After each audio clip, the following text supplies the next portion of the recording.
un petit instant. Donc le prendre place. Mais j'avais une question. Encore allez-y, public. C'est incroyable, on me coupe la parole. Non, ah non, vous savez comment ça se pardon. Je vous en prie. Non, excusez-moi.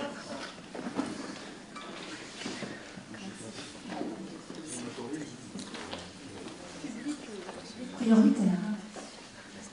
Vous m'autorisez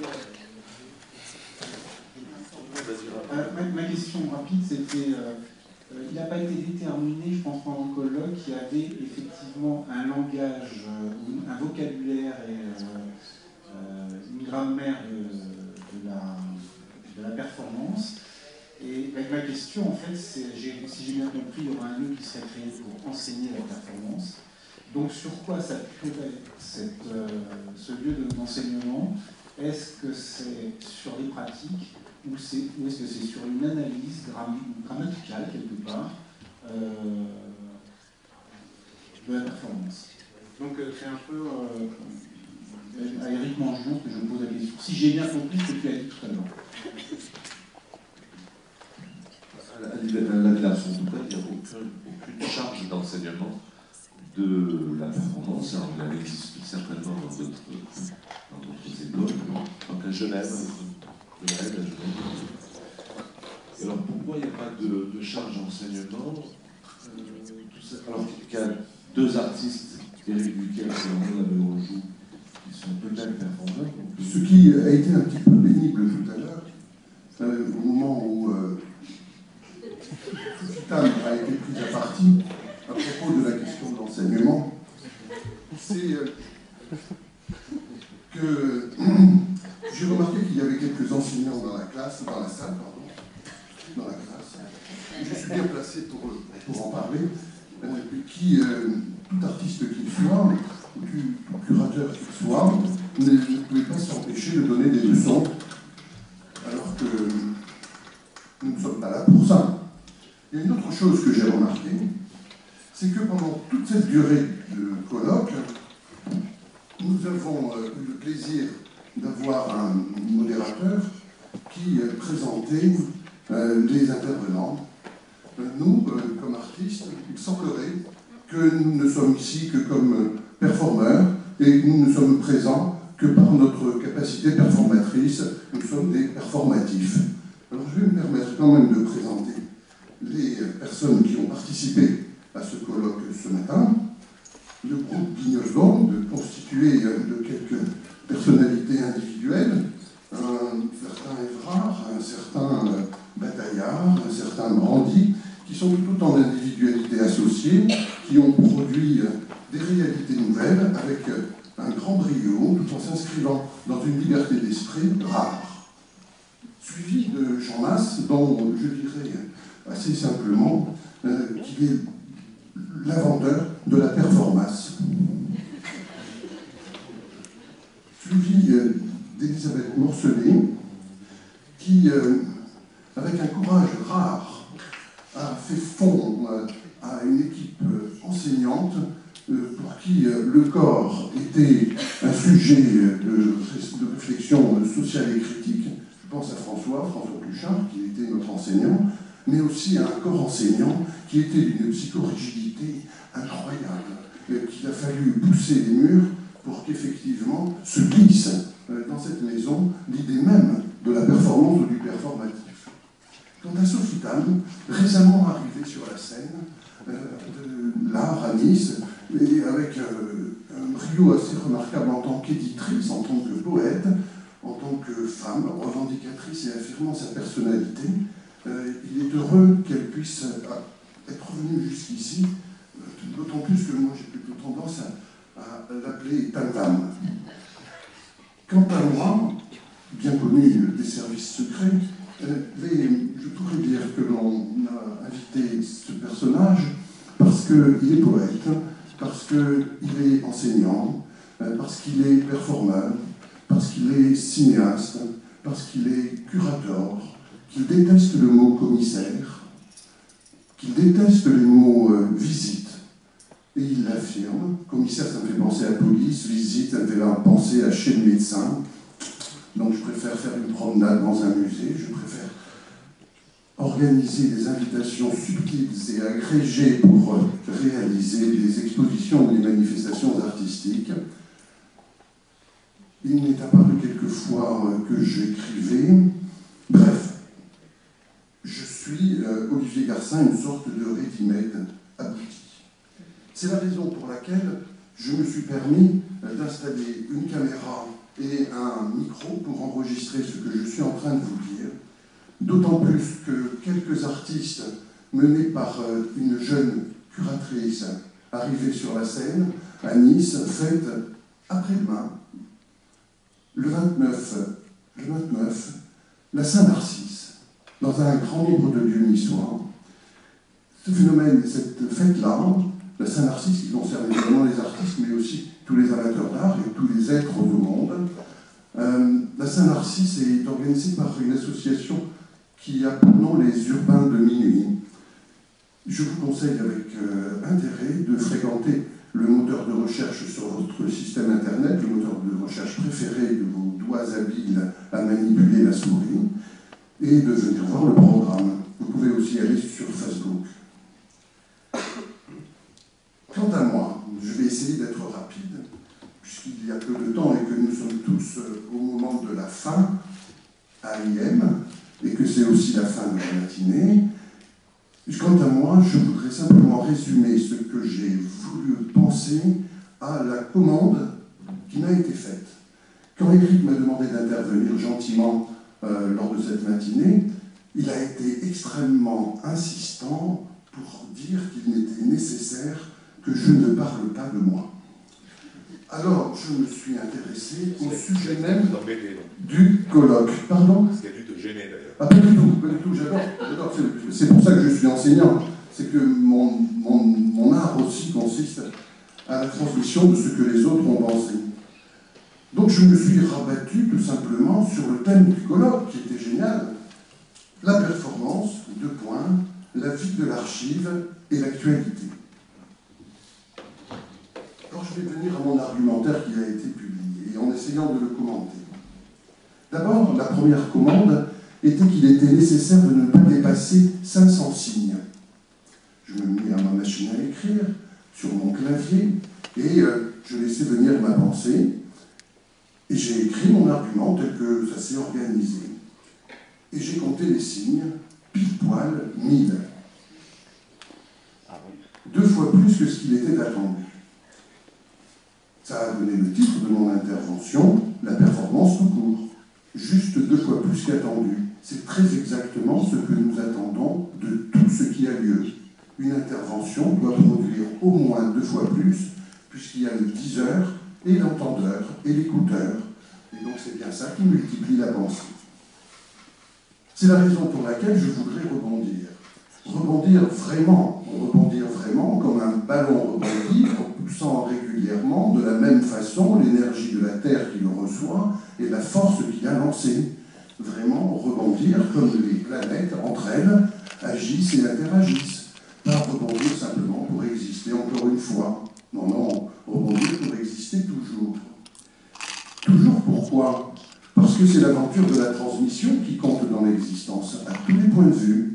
La transmission de la vie, la transmission de la pensée, depuis que l'homme est homme, depuis que le monde est monde, c'est bien ça que nous passons régulièrement par des actes immédiats qui ont leurs conséquences immédiatement, qui sont dans le être et agir, et qui produisent effectivement la pérennité de l'existence, la pérennité de la vie.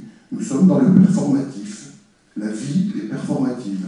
C'est pas la peine de gloser en disant « je rapproche l'art de la vie se rapproche de l'art ». La vie est performative, nous sommes dans ce monde-là. Mais alors comment fait-on ? Alors me vient à l'esprit, tout simplement, quelques activités que je me permets d'agir au quotidien. Enseignement, conservation, archivage, collection. Mais alors comment ça marche ? On collectionne, on archive, on conserve, on enseigne. Mais de quel droit ? Comment fait-on ? Quelle sorte de décision prenons-on ? Comment organisons-nous notre propre choix ? Là surgit à mon esprit libertaire l'épouvantable forme qui n'appelle toujours la performance, l'idée de liberté. Et la liberté s'oppose toujours à quelque chose qui a à voir avec l'art, c'est l'idée de détention, détenir. Détention, c'est le contraire de libération. Dans détention, bien sûr, tout de suite, dans votre esprit, est venue la notion de prison. Bien dans ce monde où nous nous enfermons, dans les mondes qui sont les nôtres, alors que nous avons la prétention de parler de la vie. Nous vivons dans le monde de l'art, qui, dans la salle, n'appartient pas au monde de l'art.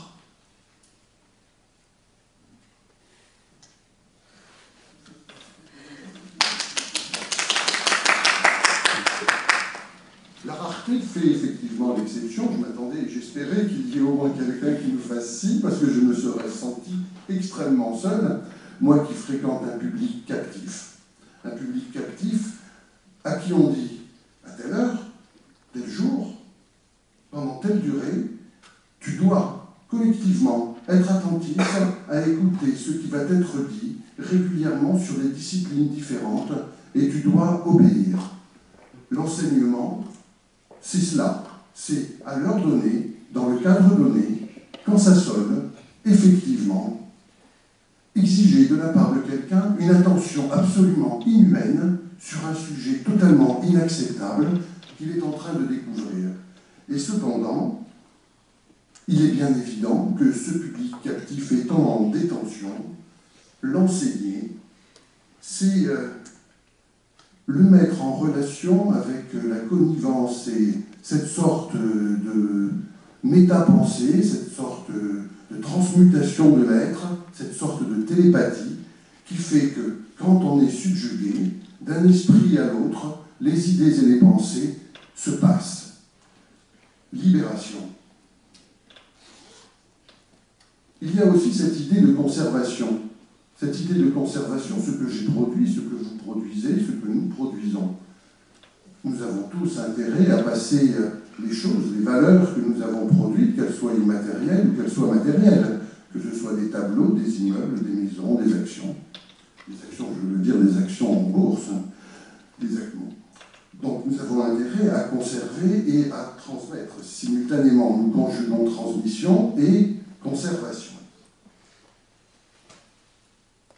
Mais quand je conserve avec attention, c'est parce que je suis très attentif, effectivement, à la durée de la chose que je viens de créer, à la pérennité du choix que j'ai fait, de façon à ce que ce choix, ensuite, soit absorbé par celui qui viendra après, pour en faire quelque chose qui sera ce qu'il en fera lui, qu'il transformera en quelque chose qui passera à l'autre, et ainsi de suite, de transmission à conservation, nous passerons de la détention, la possession, comme habité d'une sorte de diablerie, de la détention à la libération, c'est-à-dire à l'échappée totale des pensées et des valeurs, des contenus de l'esprit.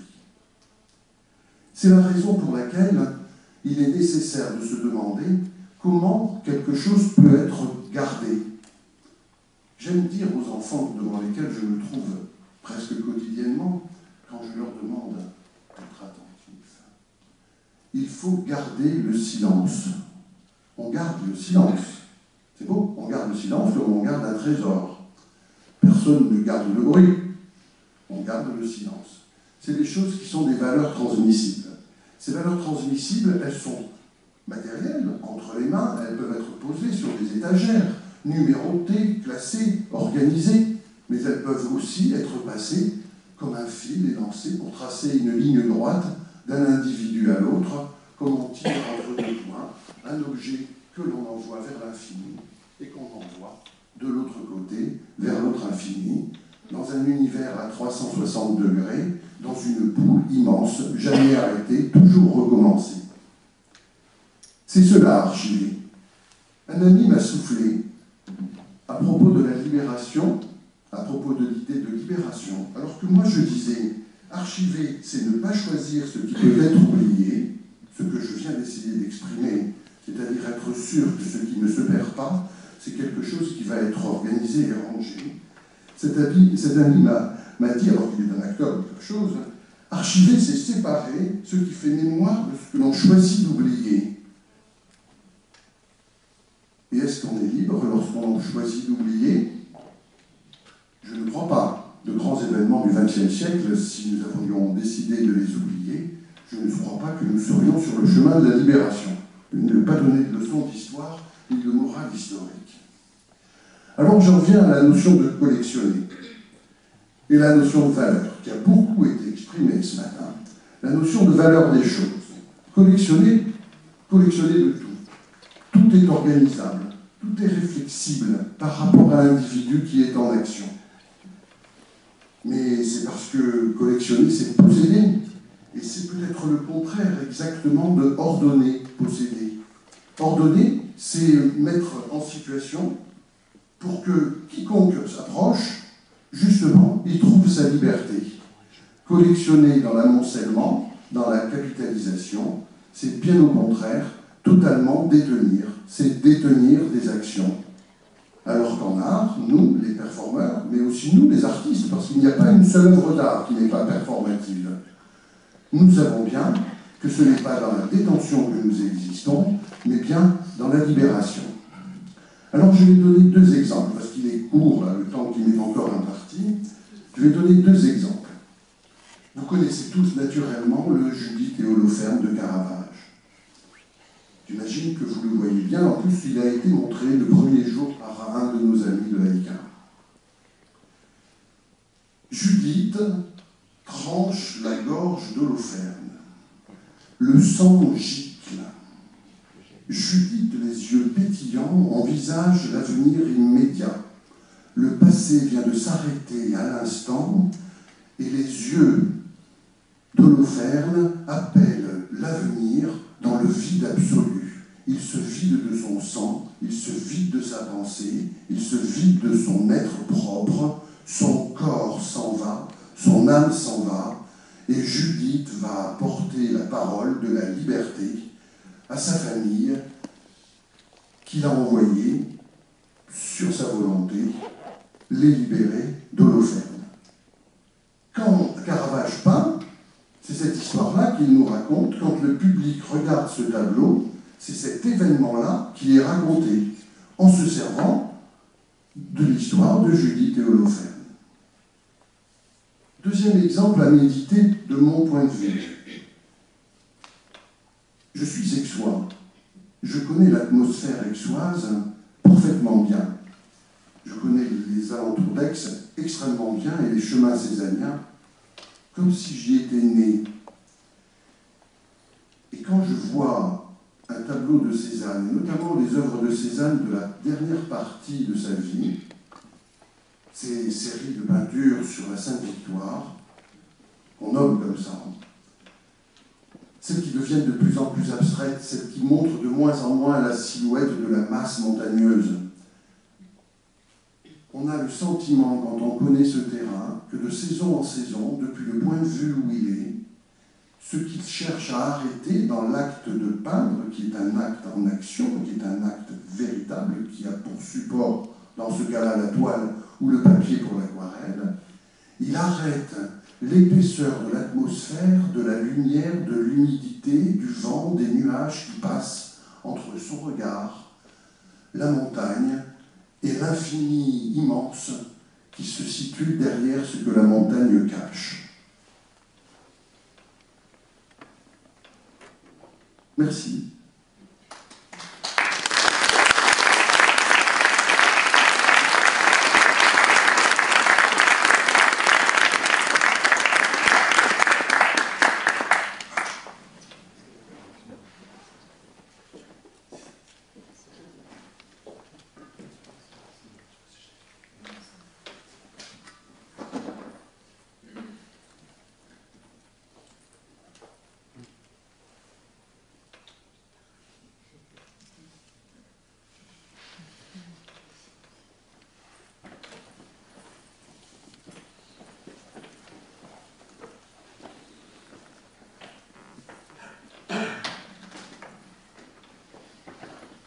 Moi, j'avais une question par rapport à ce que vous avez dit sur la performance, c'est une certaine forme de liberté.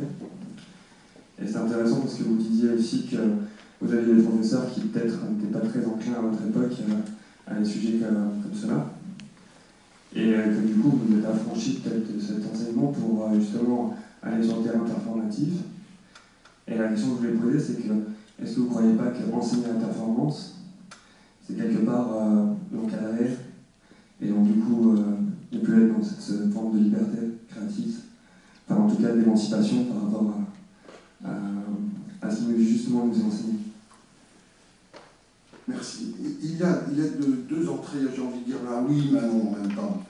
Il y a quelques années, Henri Chopin me faisait savoir qu'il allait intervenir à Vienne dans une école de poésie, à une Dichtung-Hochschule. Et on avait plaisanté sur cette hypothèse de cette transmission de la poésie par effectivement l'école. Nécessaire. La poésie a une histoire, la poésie a des formes, la poésie a des moyens, la poésie se transmet, ça s'enseigne, ça ne tombe pas du ciel. Je ne connais pas d'arbre à poésie, de la même façon que je ne connais pas d'arbre à performance. Je crois que la métaphore est juste quand je dis comme ça. Simultanément, je pense à Jean-Luc Godard, qui lors d'une conférence de presse au Festival de Cannes, il y a quelques années, alors qu'on lui posait la question de ce rapport entre sa subversion et le cinéma à enseigner, répondit quelque chose comme ça, je paraphrase Jean-Luc, pardonne-moi, depuis que le cinéma est enseigné, ce n'est plus un art subversif, c'est un art analytique. Alors effectivement, c'est le progrès, c'est le cheminement. L'axe de l'action, quand on a commencé à produire ce que l'on appelle aujourd'hui des performances, moi je n'ai pas revendiqué le mot performance immédiatement, ça c'est devenu un jour. Bon, j'ai appris par Chantal Pondrian que je faisais de la performance, c'est elle qui me l'a dit, je vais tomber du ciel. L'acte qui était mené, c'était plus un acte politique, c'était plus un acte d'engagement social, c'était un acte de dénonciation, c'était de l'art engagé, qui était engagé à la fois dans le sujet et qui était engagé dans la forme qui était donnée à la proposition. Plutôt que de faire un poème de guerre ou un poème de révolution comme Mayakovsky, il était pas mal de produire un acte performatif qui, pour l'histoire et pour l'instant, allait installer effectivement le questionnement que l'on voulait mettre en évidence ce jour-là. Je parle de ça parce que c'est la pièce vidéo qui est présentée dans cette exposition en ce qui me concerne. Ça s'enseigne, ça, mais ça ne peut pas exister sans l'opposition au système enseignant. C'est-à-dire que la valeur d'une école d'art, c'est la capacité à transmettre ce qu'il ne faut pas oublier, et là on est dans l'archivage et dans la transmission, et ce qui par nature va être créé par cette transmission, par cette éducation, par cet enveloppement de l'être, et cette nourriture de l'être, qui un jour évidemment volera de ses propres ailes, et comme tous, s'émancipera du nid parental pour aller fonder sa propre famille, comme tous les oiseaux. C'est bon? J'ai une question, Olivier. Je rebondis en fait sur la question précédente. Arrêtez de rebondir, c'est moi qui rebondis. Sur l'enseignement. Il y a quelque chose qui m'a étonné dans ton intervention. Tu parlais de l'enseignement, de la pratique de l'enseignement, de la transmission par l'enseignement. Mais toi-même, tu as complètement changé de voix, d'intonation, et tu nous as parlé comme à des enfants, comme à un enseignant. Et là, pendant 30 secondes, tu as repris ta voix d'Olivier Garcin, celle de l'artiste passionné, avec une voix beaucoup plus ferme. C'est étonné de ça. J'ai l'impression que je t'ai positionné au premier rang comme un gamin, en fait. Parce que tu as adopté un ton, une intonation d'enseignant. Est-ce que tu en es conscient? Eh bien, ça me fait énormément plaisir d'entendre un tel compliment.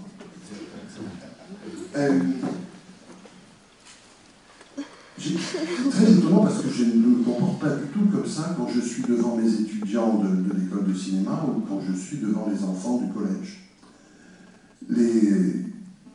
Devant les étudiants de l'école de cinéma, où c'est histoire de l'art adapté à la direction de la production audiovisuelle, c'est véritablement une performance sur un sujet donné, et ça se joue en action. Je suis debout, je trace au tableau, je marche dans la salle, je viens dans la ligne, j'intonne, je promène les mains dans les poches sans notes, les images sont envoyées par le vidéoprojecteur, je commente. Au niveau du collège, je n'ai pas du tout cette attitude-là. J'ai évidemment l'attitude du prof qui doit maîtriser l'attelage. Je rentre 30 élèves dans la classe, il y a 30 individualités, tous différents, qui appartiennent à des milieux différents, très très différents. Et il faut maîtriser chacun des individus mâles et femelles. Je parle de mâles et femelles parce que c'est un sujet qui les préoccupe beaucoup au collège. Et on doit maîtriser cette action-là avec subtilité, en étant autoritaire, en faisant autorité. Et cette autorité, elle passe par des gestes tout simples, de création de paix. Et alors, on se met au travail. Et on se met au travail tous ensemble. Et c'est simultanément. C'est pas du tout ce qui s'est passé là. Pas du tout. Et il m'arrive de gueuler, ouais, de faire la fonction pitbull. Et heureusement que je suis performeur pour savoir le faire, sans me mettre en colère pour de bon. Où je suis. Ben, je ne permettrai pas de faire ça dans cette salle. Encore que, j'en vois un qui bavarde. Mais c'est un compliment, là, Eric, que tu me fais. C'est un compliment. Parce que j'assume complètement ce côté transmetteur, enseignant, avec toute la douceur que ça nécessite, et toute cette autorité, je ne sais pas si on dit ça comme ça, venant de l'aura, oratique, oraïque, qui est naturelle. Et là, je suis bien dans cette peau-là. Mais c'est pas moi le sujet, c'est vous. Ça fait deux fois qu'elle a posé la parole. Non, ça va. En effet, je crois qu'elle est dans la même ligne de l'éducation parce que j'ai compris dans votre intervention et aussi dans l'intervention de Sophie une conception de l'éducation qui est assez dangereuse, je crois. Assez, pour moi, parce que... Assez dangereuse. Dans le sens où j'ai cru percevoir une conception de l'éducation comme quelque chose qui est encore de l'ordre de la subjugation, vous avez utilisé ces mots, aussi de l'ordre de la formatation. Et c'est pour ça qu'on ne peut pas exercer cette liberté dans le cadre de l'éducation. Je crois que c'est assez pervers, on peut dire ça, de conserver cette notion quand on est dans le champ de l'éducation. Parce que c'est un peu cette... je crois que si on conserve cette conception de l'éducation, bien sûr qu'on doit être toujours en conflit si on cherche la liberté. Et après, peut-être c'est un conflit qui peut devenir un peu stérile. Je trouve peut-être... Ça, c'est une question qui m'intéresse beaucoup parce que je suis aussi en charge d'un projet éducatif au niveau de la critique au Portugal. Je peux parler après sur ça, mais c'est quelque chose sur lequel on discute beaucoup et je voudrais savoir qu'est-ce que vous en pensez sur ce point. Je réponds pour moi. Moi, je suis pas dans le champ éducatif, hein, je ne suis pas enseignante, je ne suis pas prof.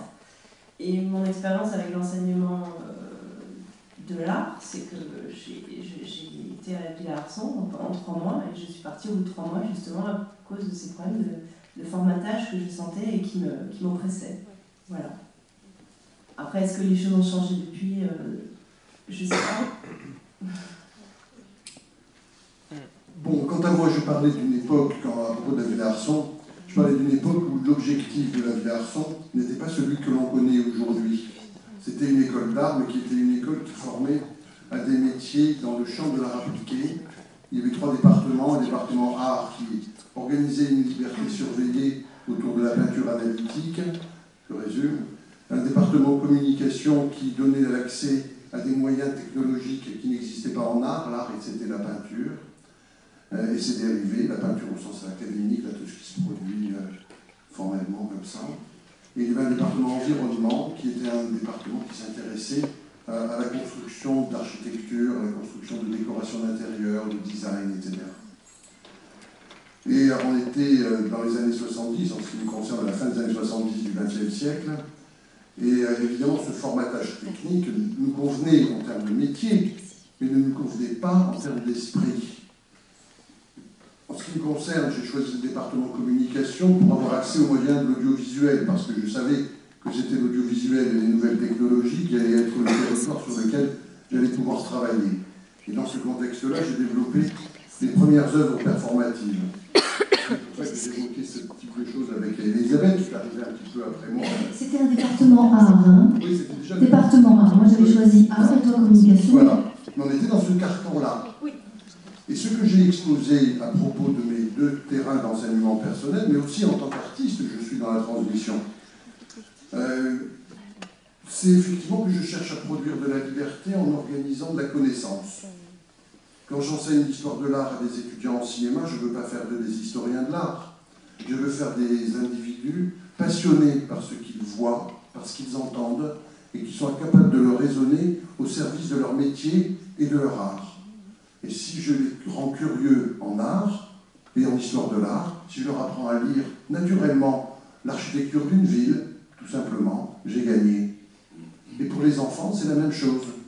Si je les rends respectueux de ce qui se produit dans le monde de l'art, j'ai gagné. Plutôt que d'entendre dire « ma petite sœur pourrait le faire », je sais qu'ils ont compris qu'un jour, un homme préhistorique a pris un brandon et a décidé de mettre ce brandon sur le mur d'une paroi de grotte, et que tous les contemporains de cet individu n'avaient jamais vu ça.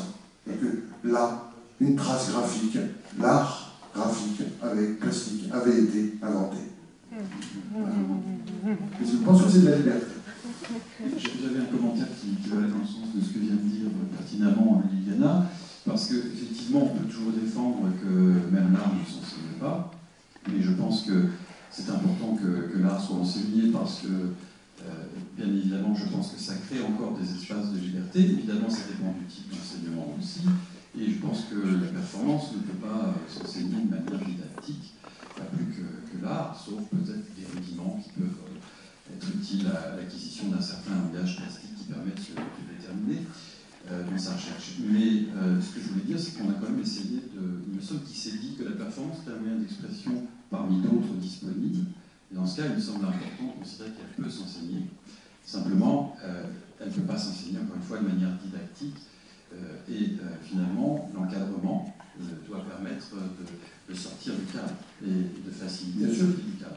Ceci dit, il y a quand même une spécificité de la performance, et peut-être qu'on ne l'a pas suffisamment pointé, mais le risque, la notion de risque a été quand même évoquée, c'est que la performance, il y a quelque chose qui est réversible.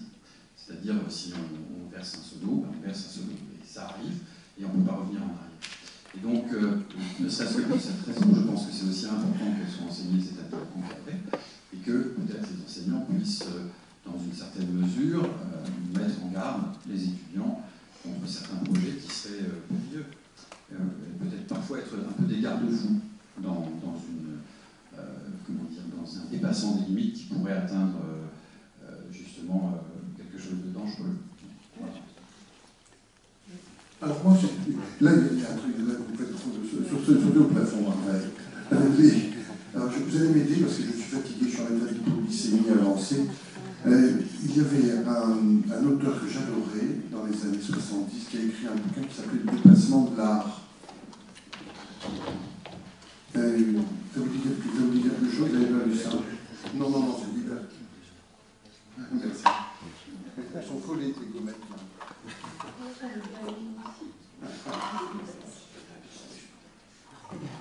Et justement, ce dépassement de l'art s'appuyait d'une certaine façon sur le bouquin de Derrida en termes d'écho sémantique, l'écriture et l'expérience des limites, si je ne me trompe pas. Et moi, j'avais pris ce titre, alors de Derrida, pour moi, c'était totalement illisible. J'avais pris le titre comme étant un espace de liberté possible. Parce que si je conjugue l'expérience des limites avec les actions situationnistes et les gestes et la théorie situationniste, ne serait-ce que à lire dans les cahiers, effectivement, dépasser les limites, c'est donner de la liberté à ceux qui acceptent que ça ait lieu. Et donc c'est effectivement rentrer dans une dynamique relationnelle totalement constructive. Le danger, c'est d'y rester. Le danger, c'est l'évasion monomane du collectif, l'affirmation de soi au profit de soi, de rien, en fait. Parce que bien peu sommes-nous, notamment en perf, parce que, justement, comme vous le disiez, quand c'est ne peut pas retourner en arrière. Et quand ça s'arrête, c'est fini. Et c'est vrai que ce dont vous parliez hier, l'artiste que vous avez évoqué hier, c'est intéressant. Et la performance, c'est pas seulement la mise en scène de soi ou la mise en scène de soi. Oui, il y a du sens qui est transmis, du sens qui est donné, une richesse socioculturelle. Est-ce qu'on peut dire un petit mot là, juste à gauche, un tout petit peu, sur le débat général? C'est possible? Cédric, là maintenant? Ah bah oui, Cédric. J'avais une simple question, mais qui était grosso modo résumée par vos différents échanges en réponse à l'intervention de Liliana sur un mot-clé qu'elle a prononcé, c'est-à-dire tout simplement le sens de critique, c'est-à-dire aussi peut-être dans l'enseignement de la performance, développer un sens critique et aussi conduire les enseignés vers une forme de curiosité, voilà, tout simplement en se basant sur évidemment des points de repère historiques et après en laissant le champ libre à ça. Mais bon, ça c'est impulsif de n'importe quel enseignement. Voilà. Oui, le guide vers l'autonomie, c'est le sens étymologique du terme pédagogie. C'est pour ça que ça ne semble pas absolument risqué aussi que ce genre de pratique soit enseigné. Là, je voudrais vraiment parler de François Bouchard. J'ai eu la chance... Merci, Elisabeth. Non, mais je suis désolée. Et je voudrais aussi parler, parce que je trouve que le jardinage, c'est très bien. Donc, je finirai après par le jardinage. Donc, en fait, parce que François Bouchard nous disait très, très fréquemment, et je me rappelle, c'était très fort comme option pour les étudiants un peu épaulés, ça ou planter les pommes de terre, quelle est votre différence? Ça réveillait un petit peu. J'ai pas eu la réponse jusque-là. Mais bon, je fais du jardinage aussi. Donc. Alors, pour parler de François Bouchard, son enseignement, moi, celui que j'ai connu entre 78 et 81, donc il a été mon prof de culture générale. Ça veut dire qu'il avait une version intellectuelle, conceptuelle, et il a pratiqué des séminaires, il a invité Gina Pan dans ses lieux, etc., etc. Donc il a eu effectivement... Il n'y avait aucune voilà, volonté d'enseigner ça, ça et ça. Il a ouvert l'esprit. Donc, je suis une plante verte actuellement. Vous avez beaucoup de verre. Une plante verte qui s'est nourrie de cet enseignement-là. Je suis peut-être, à vous de juger, le produit formaté de cet enseignement. Par François Bouchard, l'art corporel, ce qu'il y avait aussi sur place, c'est-à-dire de toute façon Fluxus, etc. Et j'estime que mon arrivée ici, quand j'ai traversé les 4 ans de cette expérience, j'ai dit à Cédric très rapidement, c'est un juste retour des choses, je suis en train de vieillir, je vais bientôt passer au compost et je nourrirai les générations suivantes. Ça me paraît assez juste au niveau de ce qu'on ressent de l'enseignement, nourriture. On a reçu, et j'ai vraiment, voilà, en tant que plante verte féminine en permanence, je dis donc ma position, je n'ai pas une position narcissique, elle utilise le narcissisme, elle utilise sa place de femme, mais elle essaie d'éviter la catégorie un petit peu trop dirigée du féminisme. Elle posait les questions, puisqu'on a dit je depuis un moment, hein, j'avais évité de dire je quand même.